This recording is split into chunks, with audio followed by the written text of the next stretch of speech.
పోలవరం డ్యామ్‌కి సంబంధించి ప్రధానంగా స్పిల్‌వే ఏదైతే నదీ ప్రవాహాన్ని మళ్లించి ఈ యొక్క స్పిల్‌వే నిర్మించడం జరిగింది. అయితే ఈ యొక్క స్పిల్‌వేకి సంబంధించి ఎన్ని గేట్స్ ఉన్నాయి? వీటన్నిటిని కూడా ఎలా అమర్చారు?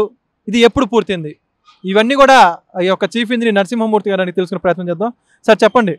స్పిల్‌వే ఈ యొక్క డ్యామ్‌కి సంబంధించి కీలకమైనటువంటి ఘట్టంగా దీన్ని చెప్పుకోవచ్చు. దీని నిర్మాణం ఎప్పుడు మొదలైందంటారు? ఎప్పుడు పూర్తయింది? దీని గురించి పూర్తి విశ్లేషణ మీరే ఉంటారు.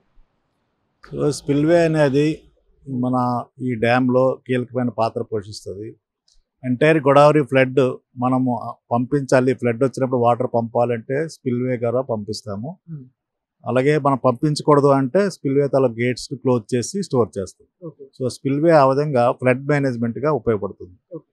సో అందులో ఈ స్పిల్వే దగ్గర 36 లక్షల క్యూసెక్స్ ఫ్లడ్కి డిజైన్ చేశారు.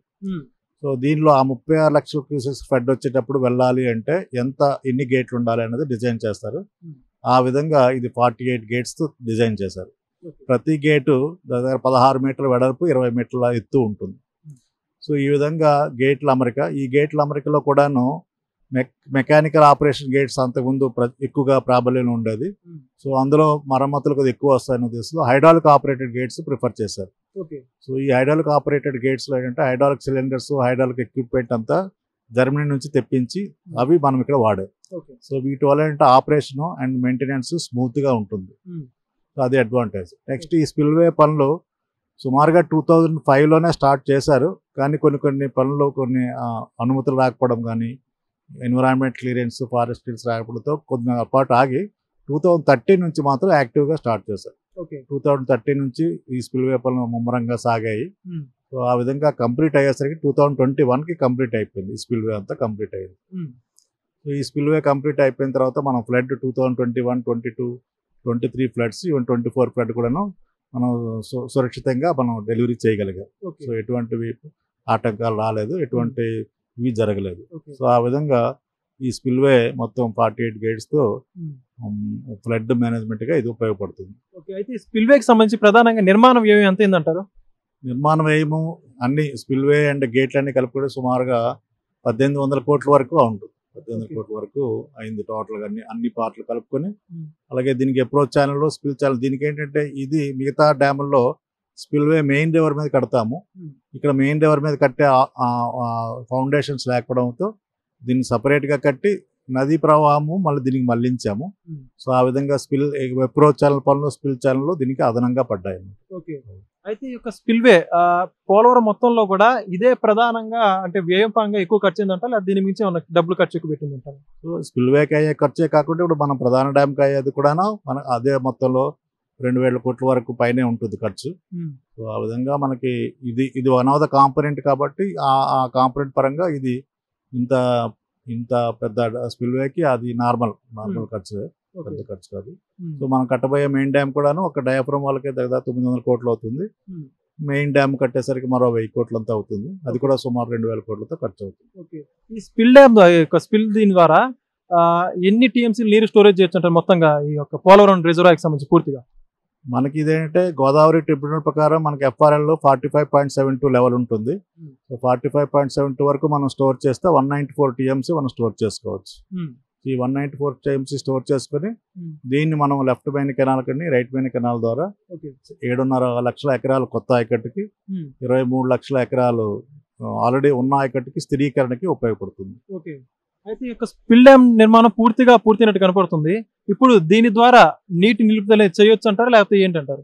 ఇప్పుడు నీటి నిలుపుదల చేయలేం. ఎందుకంటే మనం నీటి నిలుపుదల చేయాలంటే ప్రధానంగా 3 గ్యాప్లు ఉన్నాయి. ఆ 3 గ్యాపుల్లో డ్యామ్ కడితే గానీ మనం నీటి నిలుపుదల చేయలేం. ఇది ఓన్లీ వచ్చిన వరదని పంపడానికి అవకాశం ఉంటుంది, కానీ నిలుపుదల చేయడానికి ఆ 3 గ్యాపుల్లో డ్యామ్లు కట్టాలి.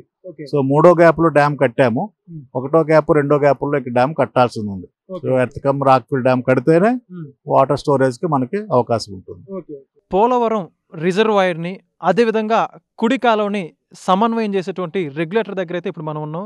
అయితే ఈ యొక్క రెగ్యులేటర్ ద్వారా ఎటువంటి ప్రాజెక్టుకి సంబంధించి, రిజర్వాయర్కి సంబంధించి ఏ విధంగా మేలు జరగబోతోంది, కుడి కాలువ యొక్క పూర్తి కెపాసిటీ ఎంత, దీని ద్వారా ఎన్ని లక్షల ఎకరాలకి నీరు అందబోతోంది, వీటి గురించి పూర్తిగా తెలుసుకునే ప్రయత్నం చేద్దాం. ప్రస్తుతం మనతో ఉన్నారు ఈ యొక్క పోలవరం ప్రాజెక్టు రిజర్వాయర్కి సంబంధించి ఎగ్జిక్యూటివ్ ఇంజనీర్ అయినటువంటి బాలకృష్ణ గారు. సార్ చెప్పండి, ఈ యొక్క రెగ్యులేటర్కి సంబంధించి పూర్తిగా ఈ యొక్క రిజర్వాయర్ స్టోర్ కెపాసిటీ ద్వారా ఎన్ని లక్షల ఎకరాలకు నీరు ఇవ్వబోతున్నారు, దీని గురించి పూర్తిగా చెప్పండి. యాక్చువల్లీ అండి మనం right side head P regulator దగ్గర ఉన్నాము. రిజర్వాయర్ని కుడి కాలువకి అనుసంధానం చేసే నిర్మాణాలు ఏవైతే ఉన్నాయో అందులో చాలా కీలకమైనదే ఈ పీ రెగ్యులేటర్. దీని ద్వారా 36,000 క్యూసెక్లు డిశ్చార్జ్ చేయడానికి డిజైన్ చేసి నిర్మించబడింది. ఇది పూర్తి స్థాయిలో పూర్తయింది. అలాగే మనకి ఈ 2 సెట్ ఆఫ్ ట్విన్ టన్నెల్స్ ఉన్నాయి. దీని తర్వాత ఆ టన్నెల్ ద్వారా వాటర్ బయటకు వచ్చిన తర్వాత అక్కడ ఏదైతే మనకి హెడ్ రెగ్యులేటర్ ఉందో అక్కడి నుంచి అది 0 ఆఫ్ రైట్ మెయిన్ కెనాల్. మనకి రైట్ మెయిన్ కెనాల్ సుమారు 180 కిలోమీటర్లు ప్రయాణం చేస్తుంది. అల్టిమేట్గా ప్రకాశం బ్యారేజ్కి అప్స్ట్రీమ్ సైడ్ కలుస్తుంది. ఈ మార్గంలో 3.2 లక్షల ఎకరాలకి ఆయకట్టుకి సాగునీరు, అలాగే ఈ మార్గ మధ్యంలో ఉన్నటువంటి గ్రామాలకు తాగునీరు అందించడానికి ఉపయోగపడుతుంది. అదే కాకుండా నదుల అనుసంధానంలో భాగంగా గోదావరి నదిని, కృష్ణా నదిని ఈ కుడి కాలువ ద్వారా మనం అనుసంధానం చేస్తున్నాం.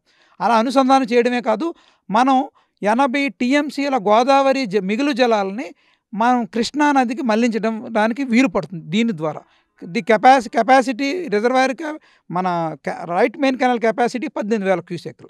దానికి కొత్త ఆయకట్టు, దాని కింద ఉన్నటువంటి ఆయకట్టు 3.2 లక్షల ఎకరాలు. అలాగే 13.5 లక్షల ఎకరాలు ఏదైతే మన ప్రకాశం బ్యారేజ్ ఆయకట్టు కింద ఉందో దాన్ని స్థిరీకరించడానికి ఈ కుడి కాలువ చాలా కీలక పాత్ర వహిస్తుంది. అందుకని ఈ పోలవరం ప్రాజెక్టు వలన కొత్తగా వచ్చే ఆయకట్టే కాకుండా కృష్ణా బ్యారేజ్, ప్రకాశం బ్యారేజ్ ఆయకట్టు కింద ఉన్నటువంటి 13 లక్షలు కూడా స్థిరీకరించడంలో చాలా కీలక పాత్ర వస్తుంది. అలాగే త్రాగునీరు, సాగునీరు చాలా ఇటు ఏమంటారు చాలా కీలక పాత్ర వస్తుంది. రాష్ట్ర అభివృద్ధిలో ఓవరాల్ డెవలప్మెంట్ ఆఫ్ ఆంధ్రప్రదేశ్లో ఈ పోలవరం ప్రాజెక్టు చాలా కీలక పాత్ర వహించబడుతుంది. అందుకనే ఇది లైఫ్ లైన్ ఆఫ్ ఆంధ్రప్రదేశ్గా గౌరవ ముఖ్యమంత్రి గారు ఎప్పుడు మనకి చెప్తూ ఉంటారు. అయితే ఈ కుడి కాలువ రెగ్యులేటర్కి సంబంధించి దీనికి ప్రాజెక్టుకి పూర్తి వ్యయం ఎంత ఉందంటారు, అంటే కేవలం దీనికి సంబంధించినంత వరకు? అంటే యాక్చువల్గానండి ఈ కుడివైపు ఉన్నటువంటి ఈ అనుసంధాన నిర్మాణాలు ఏవైతే ఉన్నాయో టోటల్గా ఇందులో 3 ప్యాకేజీలుగా విభజించడం జరిగింది. ఒక ప్యాకేజ్ సుమారు ఇది 125 కోట్లు, అలాగే 200 కోట్లు ఫస్ట్ సెట్ ఆఫ్ టనల్స్, ఇంచుమించు సుమారుగా 200 కోట్లు సెకండ్ సెట్ ఆఫ్ టనల్స్. ఇదంతా కలిపి సుమారు 550 కోట్లతో నిర్మాణం జరిగింది. ఎన్ని సంవత్సరాల నిర్మాణం అండి ఇది? ఎంత టైం పట్టింది నిర్మాణం? ఇది యాక్చువల్గా ఇది చాలా అంటే ఇప్పుడు ఈ 62వ ప్యాకేజ్ ఏదైతే ఉందో head regulator, of take regulator, saddle dam ఈ, శాడిల్ డ్యామ్ ఎఫ్, ఈ 4 కాంపోనెంట్లు కూడా పూర్తి స్థాయిలో కంప్లీట్ చేయడం జరిగింది. పూర్తి స్థాయిలో నిర్మాణాలు పూర్తి అయిపోయినాయి. అలాగే టన్నెల్కి సంబంధించిన ఎక్స్కవేషన్ కూడా చాలా వరకు కంప్లీట్ అయింది. మిగిలిన వర్క్ కూడా కంప్లీట్ చేసి ముఖ్యమంత్రి గారిని ఆదేశించిన ఆదేశాల మేరకు వీలైనంత త్వరగా అన్ని రకాలుగాను పూర్తి చేసి వీలైనంత త్వరలో గ్రావిటీ ద్వారా కుడి కాలువ ద్వారా నీళ్లు మళ్లించాలని ప్రభుత్వం నిర్ణయించింది. దాని ప్రకారం అధికారులు ప్రణాళికలు చేశారు. ఆ ప్రణాళికలు అమలు చేసే ప్రక్రియలో అలా గుత్తేదారులు మరియు ఈ నిర్మాణ విభాగానికి సంబంధించిన ఇంజనీరింగ్ వ్యవస్థ అంతా కూడా పనిచేస్తుంది చిత్తశుద్ధితో.